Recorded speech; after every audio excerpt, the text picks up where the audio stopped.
तो दोस्तों यहाँ पर जो है क्लास 12 का इंग्लिश। तो दोस्तों कैसे हैं आप सब। आज 12 क्लास का इंग्लिश में 2025 के लिए कमजोर स्टूडेंट के लिए जो भी बोर्ड एग्जाम दे रहे हैं उनके लिए एक नया समरी मैं लेके आया हूँ। जो 3 मैंने बताया था कि जो आने वाला है समरी, उसमें से तीसरा वाला आज मैं देने वाला हूँ आपको।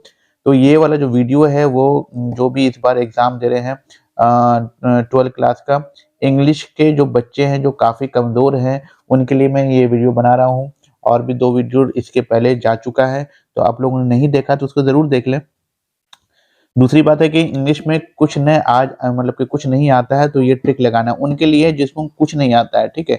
इंग्लिश एकदम नहीं लिख पाते हैं, बहुत दिक्कत होता है, वहाँ क्वेश्चन समझ में नहीं आता, उनके लिए ये ट्रिक है, उनके लिए ये वीडियो है, ख़ास तौर से मैंने बनाया है, आप देख सकते हैं इसमें। तो ये ट्रिक है यहाँ पर। ट्रिक क्या है? तो मैंने 3 समरी जो है बताया था आपको जो कि इम्पोर्टेंट है इस बार एग्ज़ाम के लिए, वो तीनों आपको करके जाना है। तो पहला जो था वो आपको मैं दिखा दूँ, जो पिछला वीडियो देखे हैं उनके लिए कि भारत इज़ माय होम। इसमें सिर्फ़ मैं 5-5 जो है बहुत ही सिंपल लाइन उठा के समरी बनाया है। तो जो बच्चे को याद नहीं होता है, इतना सा ज़रूर याद कर लें। देखिए बहुत ही छोटा है, ठीक है? और इतना सा लिखिएगा तभी आपको फुल मार्क्स मिलेगा। ठीक है? तो ये चीज़ मतलब कि आपको याद रखना है कि बहुत ही छोटा बनाया है मैंने। भारत इज़ माय होम बहुत ही इम्पोर्टेंट है, इस बार आ सकता है, तो इसको पढ़ के जाइएगा। इसका जो है वीडियो पीछे वाले यानी कि इससे पहले वाले में बना हुआ है, उसको ज़रूर देख लें, ठीक है? चलिए दूसरा जो मैंने कल बनाया था, वो वीडियो था ए पिंच ऑफ स्नफ जो कि बहुत इम्पोर्टेंट है, इसका समरी भी आ सकता है, इसको ज़रूर पढ़ के जाइएगा। सिर्फ़ 5 है देखिए दोस्तों, 5 है, इसको रट के जाना है। और इससे खाली रटने से 1-2 फ़ायदा होगा कि आप इसका समरी भी लिख सकते हैं। दूसरा इसका क्या फ़ायदा होगा कि इससे क्वेश्चन आंसर कुछ भी क्वेश्चन आंसर आए, तो उसमें आप इसको डाल सकते हैं ताकि आपको कुछ ना कुछ मार्क्स मिल जाए। ठीक है? ये उस उनके लिए है जो कुछ नहीं पढ़ पा रहे हैं, जिन्होंने अभी तक कुछ नहीं पढ़ा है, उनके लिए ये वीडियो ख़ास तौर से है और ये समरी भी उन्हीं के लिए है। क्योंकि जो रट पाते हैं उनके लिए तो बड़ा समरी मैंने ऑलरेडी दे दिया है, वो भी लास्ट में कराऊँगा, लेकिन अभी फ़िलहाल मैं कमज़ोर स्टूडेंट को टारगेट कर रहा हूँ। चलिए अब तीसरा जो है वो आज मैं लेके आया हूँ how free is the press, ठीक है? हाउ फ्री इज़ प्रेस जो है ये मेरा तीसरा समरी है जो कि बहुत इम्पोर्टेंट है इस बार एग्ज़ाम के लिए। उसमें जो है आपको किस तरह से लिखना है summary how free is press ऊपर लिखना है, समरी लिखना है, नीचे में जो पहला पॉइंट है वो देखिए how free is press is an essay written by Dorothy L Sayers. अब जो पहला पॉइंट जो है वो तो आपका ऐसे ही हो जाता है, उस पॉइंट में आपको क्या लिखना होता है? ठीक है, तो जो पहला वाला जो लाइन होता है वो यही होता है कि किसके द्वारा लिखा गया है, तो ये आपको तो याद रखना ही है, डोरोथी एल सेयर्स के द्वारा लिखा गया है ये वाला लाइन, ठीक है? ये वाला हाउ फ्री इज़ प्रेस, ठीक है? ऐसे है, ठीक है? ऐसे याद रखना है डोरोथी एल सेयर्स। अब जो दूसरा नंबर है वो भी बहुत छोटा है, इन दिस ऐसे she expresses her views against the misuse of the freedom of press.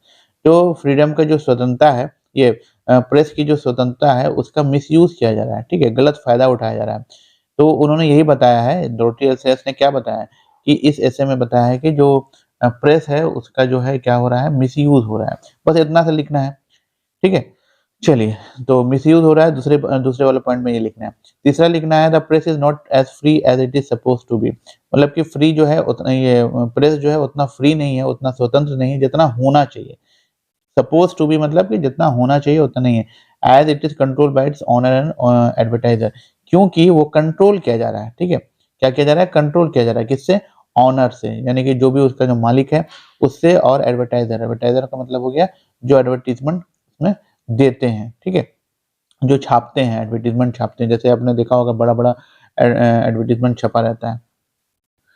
तीसरा वाला जो है दोस्तों वो देखिए control by owner and advertiser, ठीक है? ये 2 चीज़ को ज़रूर लिखना है, बहुत ही छोटा है देखिए 2 लाइन है, तुरंत याद हो जाएगा, इसको 3 बार लिखिएगा याद हो जाएगा, रट्टा मार के जाना है और वहाँ जाके सिर्फ लिख देना है, ठीक है? चलिए अब देखिए चौथा नंबर देखिए please do not publish the right news. देखिए बहुत ही छोटा मैंने उठा के लाया है आपके लिए, गिना-चुना उठाया है, ठीक है? बहुत ही छोटा-छोटा उठाया है ताकि आप लोग को याद हो जाए।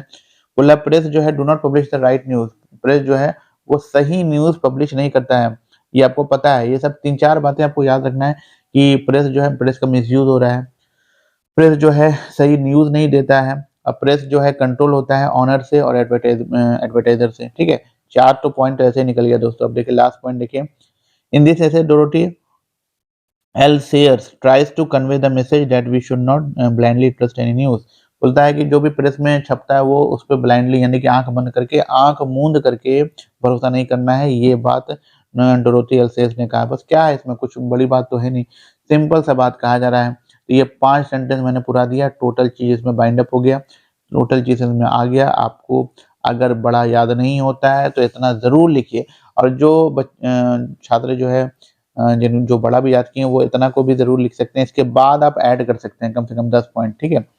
तो कोशिश कीजिएगा 10 पॉइंट हो जाए, यानी कि यहाँ से लेकर के यहाँ तक भर जाए, ताकि आपका जो है यहाँ तक कम से कम पूरा 1 पेज भर देना है, ठीक है? 1 पेज भर दीजिएगा तो आपका काम हो जाएगा, ठीक है?